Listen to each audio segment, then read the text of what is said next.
వరద బాధితులకు సహాయం అందాలన్న లక్ష్యంతో ముఖ్యమంత్రి చంద్రబాబు 8 రోజులుగా విజయవాడలో బస్సులోనే ఉంటూ పర్యవేక్షిస్తుంటే కనీసం పులిహోర ప్యాకెట్ అందించని మాజీ ముఖ్యమంత్రి వైఎస్ జగన్మోహన్ రెడ్డి రాష్ట్ర ప్రభుత్వాన్ని విమర్శించడం సిగ్గుచేటని హోం విపత్తుల నిర్వహణ శాఖ మంత్రి వంగలపూడి అనిత మండిపడ్డారు.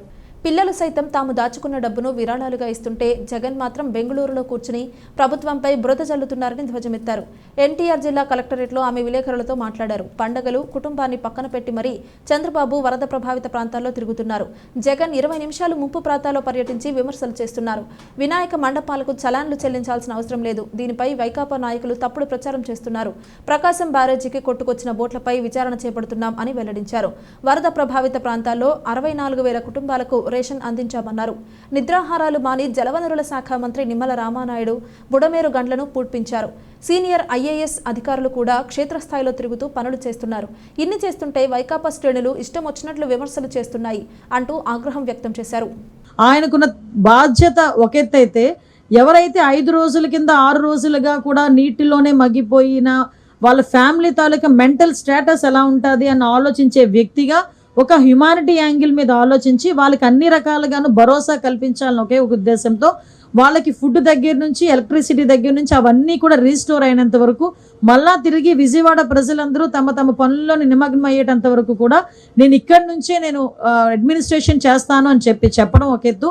పండగలను కూడా పక్కన పెట్టి ఫ్యామిలీని కూడా పక్కన పెట్టి ఈరోజు గత 8-9 రోజులుగా ఆయన ఇక్కడే మనం ఉండటం కూడా మనందరం కూడా గమనించాలి.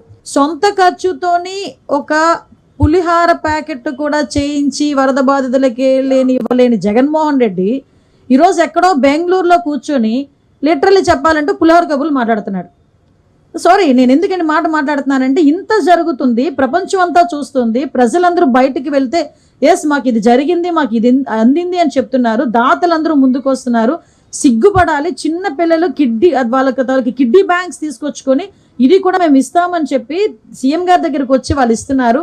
కొంతమంది పిల్లలైతే చదువుకున్న పిల్లలైతే వాళ్ళ పాకెట్ మనీని తీసుకొచ్చి వరద సహాయ ప్రాంతాల్లో ఉన్న వాళ్ళందరికీ కూడా ఇవ్వాలని చెప్పి ఆలోచన చేశారు. కానీ ఇవన్నీ పక్కన పెట్టేసి ఎక్కడో బెంగళూరులో కూర్చొని ఈరోజు ప్రభుత్వం మీద బురద జల్లే పరిస్థితి ఈరోజు కనిపిస్తూ ఉంది. అరే ఎక్కడో బెంగళూరులో కూర్చోవడం అన్నది కూడా కాకతాళీయమే. ఎందుకంటే ఈయనకి నిజంగా పాస్పోర్ట్ ఇచ్చుంటే ఈ టైంకి లండన్లో కూర్చునేవాడు. ఈ టైంకి లండన్లో కూర్చోవలసిన మనిషి పాస్పోర్ట్ అవ్వలేదు కాబట్టి బెంగళూరులోకి వెళ్ళి కూర్చొని అక్కడి నుంచి విమర్శలు చేయడం, ట్వీట్లు పెట్టడం. అరే నువ్వు 2 రోజుల అంటే మహా అయితే ఈ 9 రోజుల వరద ఉన్న ఈ విజయవాడ సిటీలో 20 నిమిషాలు గడిపాడు జగన్మోహన్ రెడ్డి కరెక్ట్గా చూసుకుంటే. ఒక రోజు ఒక 10 నిమిషాలు, ఇంకొక రోజు ఒక 10 నిమిషాలు.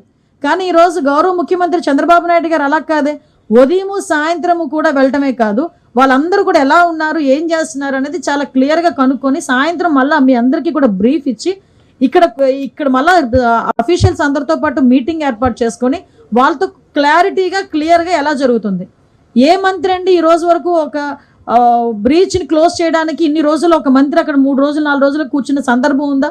ఈరోజు గౌరవ ముఖ్యమంత్రి గారి ఆదేశాల మేరకు నిమ్మల రామానాయుడు గారు వెళ్ళి బుడమేరు ఆ బ్రీచ్ని క్లోజ్ చేయడానికి 3 రోజులుగా నిద్రాహారాలు మాని వాన్లో తడుస్తూ అక్కడే కూర్చున్నారే.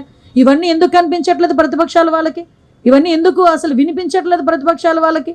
కనీసం ఏదో రకంగా బురద జల్లాలి అని ఒకే ఒక పరిస్థితుల్లోని పేటీఎం బ్యాచ్ని దింపి సాక్షి ఛానల్ని పట్టుకొని నోటుకు వచ్చినట్టు మాట్లాడడం తప్పించి ఏమీ వాళ్ళు చేసే పరిస్థితి అయితే కనిపించట్లే.